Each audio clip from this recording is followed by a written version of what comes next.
ঘরে মাত্র ৩ পিস পাউরুটি থাকলে আপনিও বানিয়ে নিতে পারবেন ব্রেড ক্রাম্বস।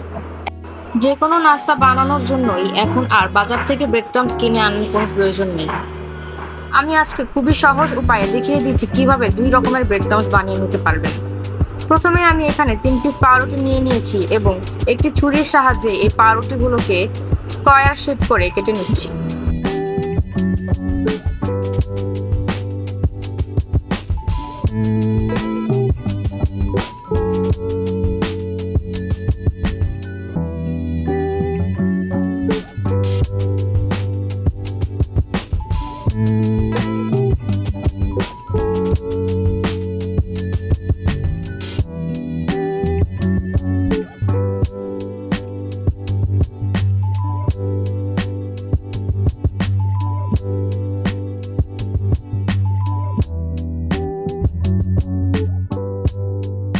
পাউরুটিগুলো স্কয়ার শেপ করে কাটা হয়ে গেছে। এখন একটি ব্লেন্ডার জারে এখান থেকে অর্ধেকটা পরিমাণ পাউরুটি আমি তুলে নিচ্ছি আর এটাকে ব্লেন্ড করে নিচ্ছি। দেখতেই পাচ্ছেন পাউরুটিটা কিন্তু আমি একদম গুঁড়ো করে নিয়েছি, আর এটা গুঁড়ো করার পর কিরকম হবে সেটা কিন্তু অবশ্যই দেখেই বুঝতে পারছেন। এরপর চুলায় একটি প্যান বসিয়ে দিয়েছি এবং খালি প্যানে এই পাউরুটিগুলোকে ভেজে নিতে হবে। চুলার আঁচ একদম লোতে রেখে এটাকে অনবরত নেড়েচেড়ে ভেজে নিচ্ছি, আর চেষ্টা করবেন একটু মোটা তলানি বিশিষ্ট প্যান ব্যবহার করতে, তাহলে পাউরুটির গুঁড়োগুলো পুড়ে যাওয়ার কোনো সম্ভাবনা থাকবে না।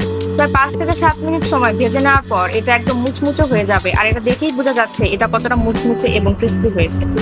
আর এই পর্যায়ে আমি বানিয়ে দেখাবো অরেঞ্জ ব্রেড ক্রাম্বস। তার জন্য বাকি যে পাউরুটিগুলো ছিল সেটাকে ব্লেন্ডার জারে নিয়ে এর মধ্যে সামান্য পরিমাণ অরেঞ্জ ফুড কালার দিয়ে এটাকে ব্লেন্ড করে নিচ্ছি, আর ব্লেন্ড করার পর এটাকে প্লেটে ঢেলে দিচ্ছি। এখন আগের মতোই চুলায় প্যান বসিয়ে দিয়ে পাউরুটির গুঁড়াগুলো দিয়ে ৫ থেকে ৭ মিনিট সময় লো আঁচে অনবরত নেড়েচেড়ে এটাকে মুচমুচে করে ভেজে নিতে হবে।